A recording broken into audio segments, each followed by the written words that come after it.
Stop. Before you book your next color appointment, or before you reach for the box on the shelf, I need you to hear something that most colorists will never say to your face. The color choices that served you at 40 are not the same choices that serve you at 60. Not because your hair has changed, though it has. Because your skin has changed. And when the skin changes and the hair color stays the same, something goes quietly wrong that is very hard to name and very easy to feel every time you look in the mirror and think something is off, but cannot explain what. And I want to name something honestly before we start.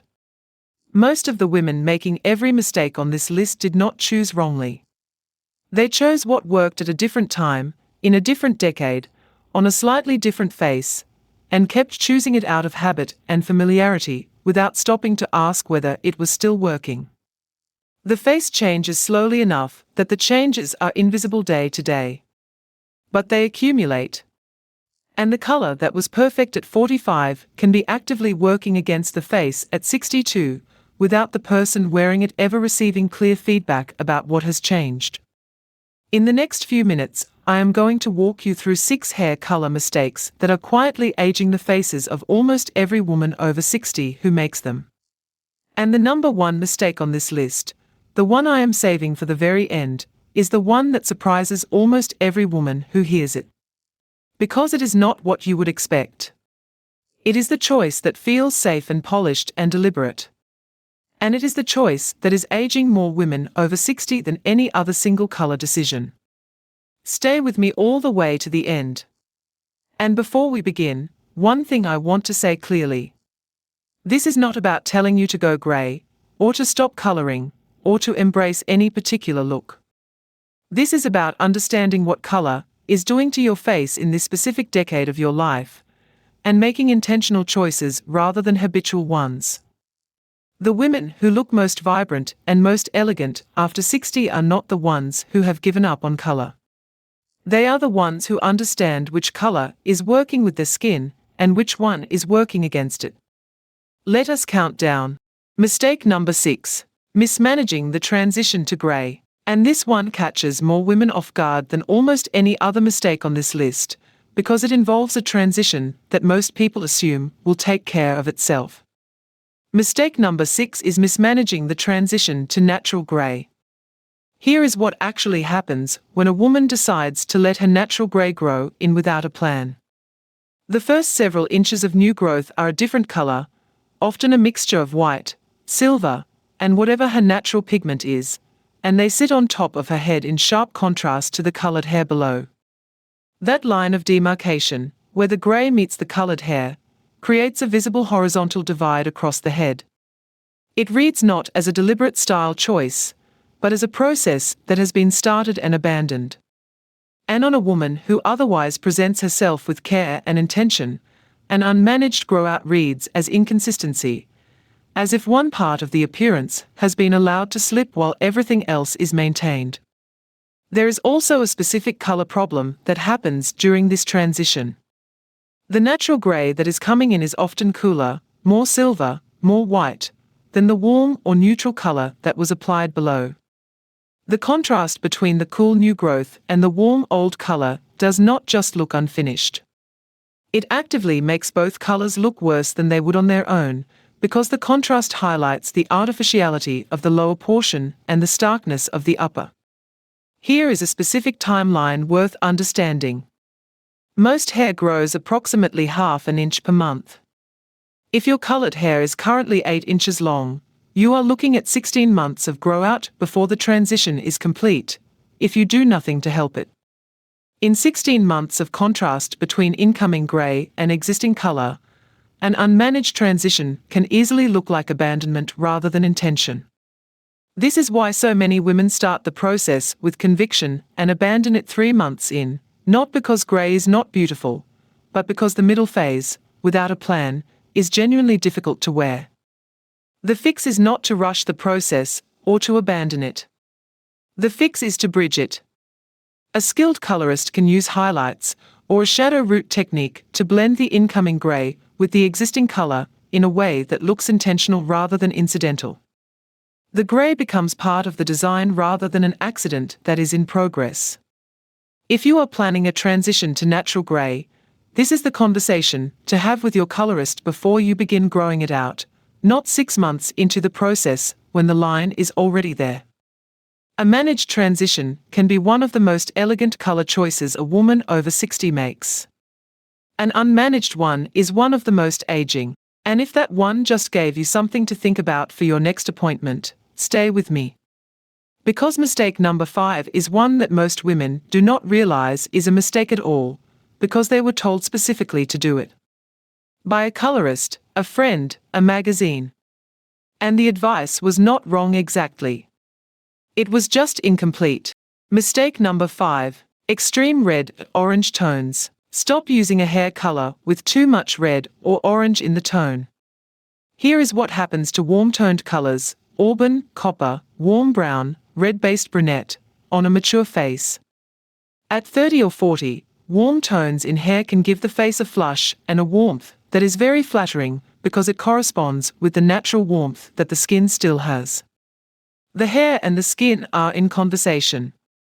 After 60, when the skin's natural warmth and pigmentation has decreased, a very warm or red-toned color on the hair no longer corresponds with the face below it. The hair is warm and vivid. The face is cooler and softer. The contrast between the two highlights the loss of warmth in the skin rather than compensating for it. The red in the hair makes the skin look grayer. The grey in the skin makes the red in the hair look harsher. Neither looks its best because of the other. There is also the aging quality of certain red tones specifically. A warm auburn at 40 looks rich and dimensional. The same warm auburn at 60 can read as a color that is fighting to maintain something that has naturally shifted, a warmth that the face is no longer producing on its own. The result is a color that looks like effort rather than ease. Here is something specific and practical about finding the right warm tone for a mature face. The key is saturation, not hue. A low saturation warm tone, think of it as a warm tone that has been whispered rather than spoken, reads as luminous and natural on mature skin. A high saturation warm tone, a vivid copper, a bright auburn, reads as loud against skin that has quieted. The same color family, the same warmth, but the saturation is the variable that makes the difference. When you are discussing color with your colorist, the question to ask is not just what color, but how vivid. The more muted version of the warm color you love will almost always serve your face better after 60 than the vivid version you wore at 40. The fix is not to abandon warmth entirely. Cool tones, ash, platinum, blue-based brown, have their own problems, as we will discuss later. The fix is to find a warm tone that has softened rather than intensified. A golden brown rather than an auburn. A soft warm blonde rather than a copper. A muted terracotta rather than a vivid red. These tones provide warmth without the harshness that a saturated red or orange can create against mature skin. The color still has life. It just has a quieter life that works with the face rather than against it. Before mistake number 4, I want to remind you that the number 1 is still waiting. And what I am going to tell you about the number 1 will change the way you think about every other color on this list. So stay with me. Mistake number 4 is one that almost everyone with colored hair does, usually because they simply run out of time, or money, or both, and it is one of the most immediately visible mistakes on this entire list. Mistake number 4, letting the roots grow too long. Stop letting your roots grow out too long. This sounds obvious. Everyone knows that grown-out roots are not ideal. But what most women do not fully understand is the specific way in which very grown-out roots affect the perception of age on a mature face, and why it is more damaging after 60 than it was at 30. Here is the visual mechanic. When roots grow out significantly, more than an inch, more than 3 to 4 weeks of growth, they create a dark or grey band at the scalp that draws the eye directly upward to the top of the head. The eye reads this band as a dividing line between the natural and the colored hair. And when this line is visible, the first thing the eye communicates to the brain is, this color is not natural. It is not hers. It is something applied on top of a different reality that is now growing back. At 30, this reading carries relatively little weight, because the assumption about the person wearing it is youth and vitality regardless of what the roots say. After 60, when the eye is reading the whole appearance more carefully, very grown-out roots can read as a woman who has let something go, who has stopped paying attention to a detail that she used to attend to. And on a mature woman, that reading extends beyond the hair to the overall impression of the person. Before the technique fix, a note about maintenance reality. The standard salon touch-up every 4 to 6 weeks is a frequency that genuinely does not work for most women's lives or budgets.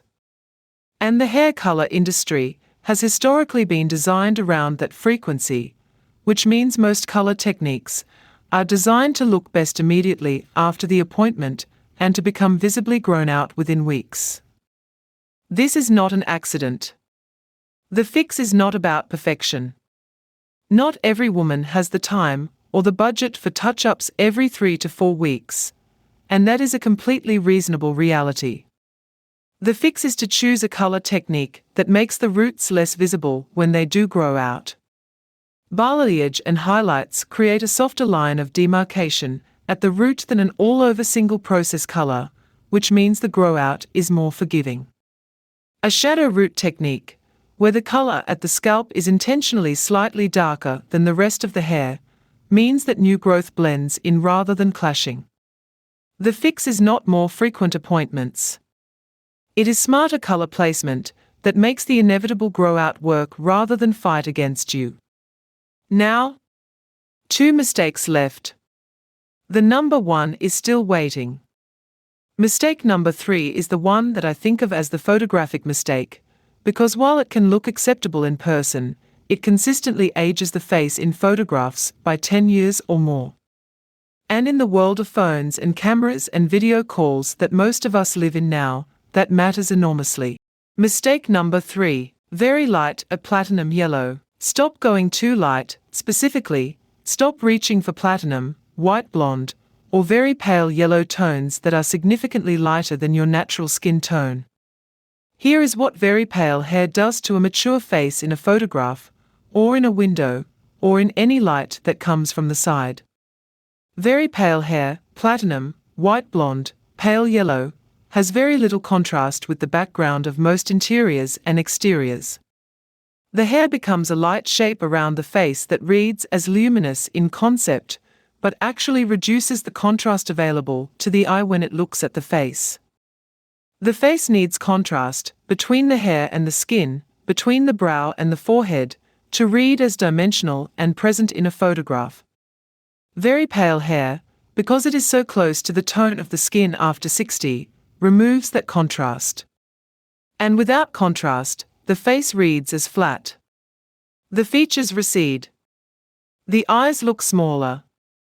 The whole face looks softer in the wrong direction. There is also a specific cold problem. Platinum and white blonde tones are among the coolest available, and cool tones reflect blue-white light onto the face. After 60, when the face has already lost some of its natural warmth, a cool platinum tone can make the skin look almost gray in certain lights. The face reads as drained rather than illuminated.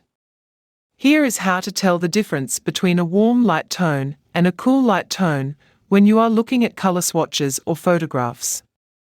A warm light blonde has a yellow, honey, or golden base. It reflects warm light onto the face. A cool light blonde has a silvery, ash, or blue base. It reflects cool light onto the face. In the chair, these can look very similar. In window light or natural outdoor light, the difference in what they do to the skin is immediate and significant. Always ask to see the color result in natural light before leaving the salon, not just in the salon's often flattering artificial lighting. The fix is not to abandon lightness. Many women over 60 look extraordinary with lighter hair, just not platinum or stark white blonde. The fix is warmth within the light. A warm blonde rather than a cool blonde. A honey or caramel rather than an ash or platinum. A creamy white blonde rather than a stark blue white. These lighter tones still provide the luminosity and brightness that very light hair can give, without draining the face of the warmth that 60-year-old skin needs around it. One mistake left before the number one. And the number one is the one that the industry pushes toward women over 60 constantly, the one that is described as classic, as sophisticated, as the elegant choice. And it is aging more women over 60 than any other single color decision they make. Mistake number 2 first, because it is the one that most women who color their hair have been doing wrong in a way they have never noticed. Mistake number 2, solid, flat color. Stop using a single flat color from root to tip. Here is what single process, all-over color does to mature hair that it did not do at 30. Natural hair, at any age, is never one single color. It has lighter pieces around the face, darker pieces underneath, variation at the ends versus the roots. This variation creates what we perceive as dimension, the sense that the hair has depth and movement and life. A single flat color, applied uniformly from root to tip, removes all of this variation. Every strand is exactly the same. The result reads as obviously dyed, as a color that was applied rather than grown, because nothing in nature produces hair that is perfectly uniform in color from scalp to end. On younger hair, this uniformity is less noticeable because the texture and density of the hair carry a sense of vitality regardless of the color. After 60, when the hair's texture and volume have naturally changed, a flat uniform color reads as lifeless in a very specific way. The hair looks dull even if it is shiny. It looks heavy even if it is not. And the face framed by uniformly flat-colored hair reads older than the same face framed by hair with dimension and variation. Here is why dimensional color looks so much more natural than flat color, and it comes down to how light works on hair. A single flat color reflects light uniformly from every strand. The light bounces off every hair at the same angle, and the result is an overall sheen that reads as artificial precisely because it is too consistent. Real hair, even on a 20-year-old with naturally beautiful color, absorbs and reflects light differently from strand to strand. Some pieces are slightly lighter where they have been exposed to sun. Some are slightly darker where they have been protected. Some have more warmth at the ends where the older hair has been. This inconsistency is what the eye reads as natural. A dimensional color technique replicates this inconsistency deliberately, and the result looks like real hair that happens to be beautifully colored rather than colored hair that happens to be on a real person. The fix is dimension. Highlights, low light, balayage, glosses applied over a base, any technique that introduces variation in the color so that some pieces catch light differently from others. The variation does not have to be dramatic. A few lighter pieces around the face, a slightly darker undertone through the body of the hair, and the whole effect looks alive rather than applied.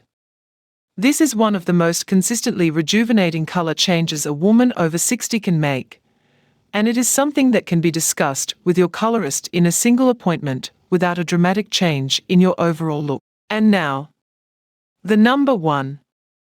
The one I promised at the beginning. The one that the industry tells women over 60 is the safe, classic, sophisticated choice. The one that feels deliberate and put together. And the one that is quietly working against more women over 60 than any other single color decision. Mistake number 1. Very dark paint. Stop going too dark. Dark hair color, very dark brown, near black, deep espresso, on a mature face does something very specific and very consistent. It creates maximum contrast between the hair and the skin. And this contrast, which reads as striking and dramatic on a young face with dense, elastic, pigmented skin, reads very differently on a mature face where the skin has naturally lightened and softened. On a young face, dark hair and light skin create a contrast that emphasizes the youth and vitality of the skin. On a mature face, the same contrast emphasizes the distance between the dark hair and the skin, and what it highlights is everything in between: the softening of the jaw, the changes around the eyes, the natural shift in the skin's density and tone. Very dark hair frames the face like a frame that is too heavy for the picture inside it. The picture, the face, is emphasized in the wrong way. Here is the specific visual mechanic. When the eye looks at a face framed by very dark hair, it reads the hair as the darkest element, then travels to the skin as the lightest element, and registers the contrast between them. The more contrast, the more pronounced every detail of the transition between the two becomes. Every feature at the hairline, the temple, the jaw, where hair meets skin, becomes more visible. After 60, this is not what we want. We want the hair to frame the face with the same kind of support that a good lighting setup provides, enhancing rather than contrasting, warming rather than highlighting. Here is something worth saying clearly before the fix, because it is the fear that stops most women from making this change. Going lighter does not mean going blonde. It does not mean going grey. It does not mean losing a color identity that has been part of how you see yourself for decades. It means finding the version of the dark color you love that is 1 or 2 shades warmer and lighter than what you currently have. You can still have dark hair. You can still have brunette hair.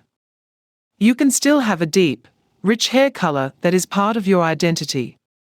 The only question is whether the specific depth you have chosen is working with your face or against it. The fix is not drastic. You do not need to go blonde or gray or light if that is not who you are. The fix is simply to go lighter than you currently are. 1 shade lighter. 2 shades lighter. Moving from near black to a rich chocolate. From a dark brown to a medium warm brown. From a very deep espresso to a slightly lighter brunette with some warmth in it. That shift, which on its own seems almost imperceptible, changes the relationship between the hair and the skin in a way that makes the face look genuinely younger. Not artificially lighter. Not dramatically different. Simply more harmonious. More balanced.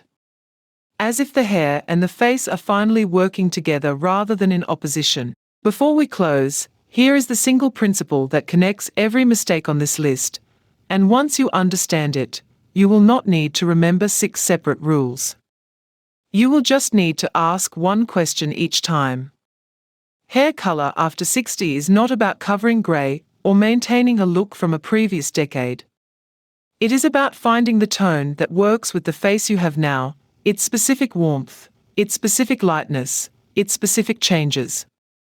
Every mistake on this list is a version of the same era, a color that was chosen for a different face, in a different decade, and has not been revisited since. The women who look most vibrant and most elegantly themselves after 60 are not the ones who found the perfect color at 45 and have been faithfully maintaining it for 20 years without question. They are the ones who look at their face honestly and ask, what is this color doing for me today? Not what did it do at 40? Not what does it say about who I am?